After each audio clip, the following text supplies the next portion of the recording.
જય સદગુરુદેવ।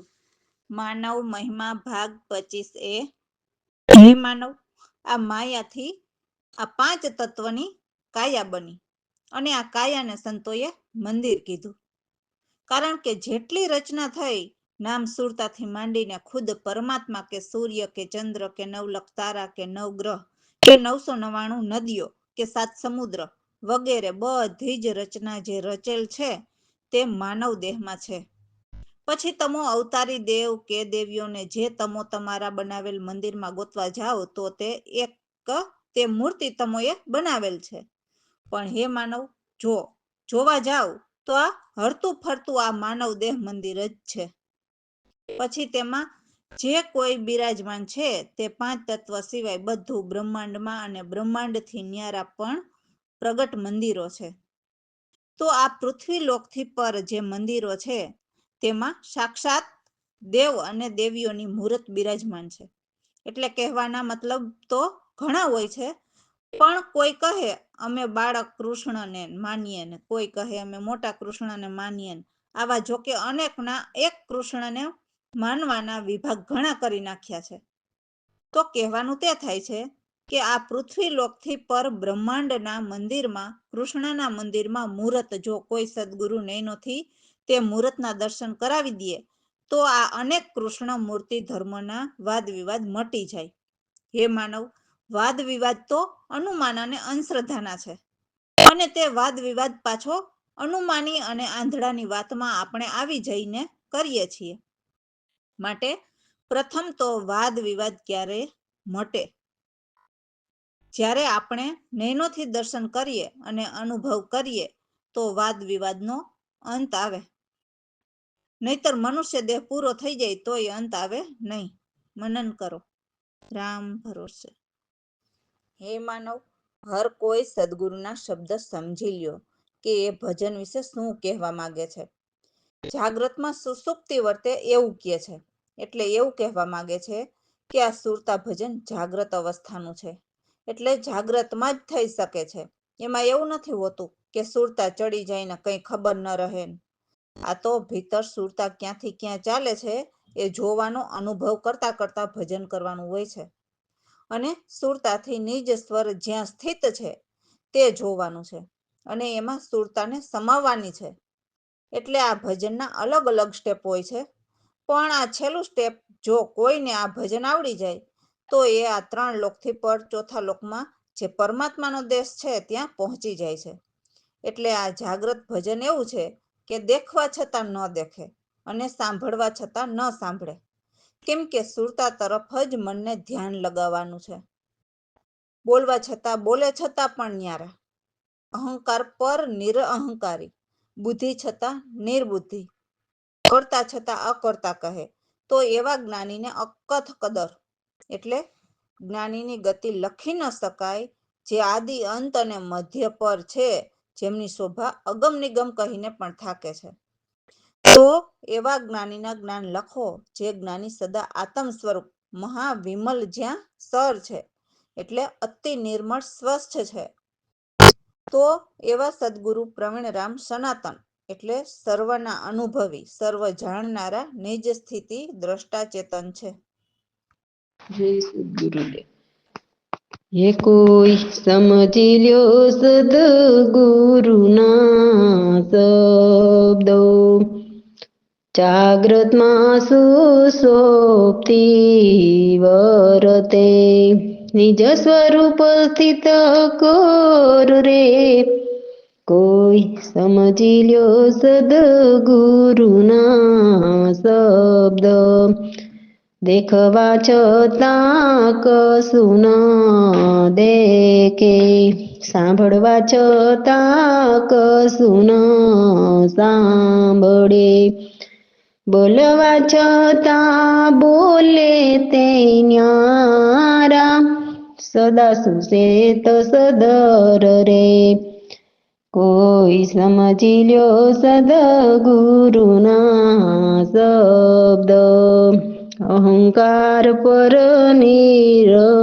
નિરંકારી, બુદ્ધિ છતાં નિર્બુદ્ધિ રે, કરતા છતાં પણ કરતા કહે. જ્ઞાનીને કથ કદર રે, કોઈ સમજી લ્યો સદગુરુના શબ્દો. જ્ઞાનીની ગતિ લખી નવ જાય, આદિ અંત મધ્ય પર રે, કોઈ સમજી લ્યો સદગુરુના શબ્દ. અગમ નિગમ શોભા કહી થાકે, જ્ઞાનીના જ્ઞાન લખ રે, કોઈ સમજી લ્યો સદગુરુના શબ્દ. જ્ઞાની આત્મ સ્વરૂપ સદાઈ, વિમલ જીયા સર રે, હે પ્રવીણ રામ સનાતન અનુભવી. નિજ સ્થિત દ્રષ્ટા ચેતન રે, કોઈ સમજી લ્યો સદગુરુના શબ્દ. રામ ભરોસે. તો બની બેઠેલા સાધુભાઈને કોઈ જ્ઞાની પૂછે કે હે સાધુભાઈ, તમે સાધુ બનીને ફરો છો તો મને એ બતાવો કે ક્યાં ઘરે તમારા સ્થાન છે. તે આપના સ્થાન ક્રોધ છોડીને મને બતાવો. જોવો, ક્રોધ છોડીને બતાવવાનું કીધું છે, તો કેમ ક્રોધ છોડીને કીધું? સાધુ હોય અને આપણે પ્રશ્ન પૂછીએ તો ક્રોધ થોડો આવે? તો ક્રોધ તો એટલે આવે કે જેમને મૂળ ઠેકાણાની એટલે ખુદ પોતે ક્યાં ઘરના છે અને કોનાથી આ લોકમાંથી છૂટવાનું છે તે ખ્યાલ ન હોય અને કોઈ પ્રશ્ન પૂછે એટલે ક્રોધ આવે છે. તો આગળ હજુ પ્રશ્ન કરે છે કે ક્યાં ઘરે તમે બેસો છો અને ક્યાં ઘરે ઉઠો અને ક્યાં ઘરે ભોજન કરો છો. તો સુરતાને નાભીથી ઉઠાવીને હૃદયે ઠેરાવી અને ભોજનની વાત છે તો એ જમણા સ્વરમાં ભોજન લેવાની વાત છે. ક્યાં ઘરે જળ પીને જીવો અને ક્યાં ઘરે ધ્યાન ધરો. તો જળ ડાબા સ્વરમાં અને ધ્યાન પણ ડાબા સ્વરમાં કરવાની વાત છે. પછી કહે છે કે તમે મુક્તિરૂપ કે યુક્તિરૂપ ઘરના ઠેકાણા કહો, કેમ કે નિજ ઘરની ખોજ કર્યા વિના આવન જાવન નહીં મટે. એટલે હે સાધુભાઈ, કોઈ પૂરા સદગુરુ કરી લ્યો. હે પ્યારા, તો ઠેઠ ઠેકાણે પામીએ. તો તે ઘરના ભેદ લખાવો અને જો હે સાધુભાઈ, જો આપને આપણા સાચા ઘરની ખબર ન હોય તો સંતોના ભજન ગાવાના બંધ કરો. સંતોની વાણીનો સાર શું છે તે ન સમજીએ તો ગાવાનું કામ જ શું છે? સદગુરુ આપણા ઘરના પાક્કા ઉત્તર આપે પછી આપણા ઘરે જઈ શકીએ. જય સદગુરુદેવ. સાધુભાઈ ક્યાં ઘરે માં સ્થાન, પ્રભુ આપણા સ્થાન બતાવો. ક્રોધ છોડીને બતાવો જો. સાધુભાઈ ક્યાં ઘરે માં સ્થાન, ક્યાં ઘરે બેસી ક્યાં ઘરે ઉઠો, ક્યાં ઘરે ભોજન ખાવો, ક્યાં ઘરે ઝડપીને જીવો, ક્યાં ઘરે ધરો ધ્યાન.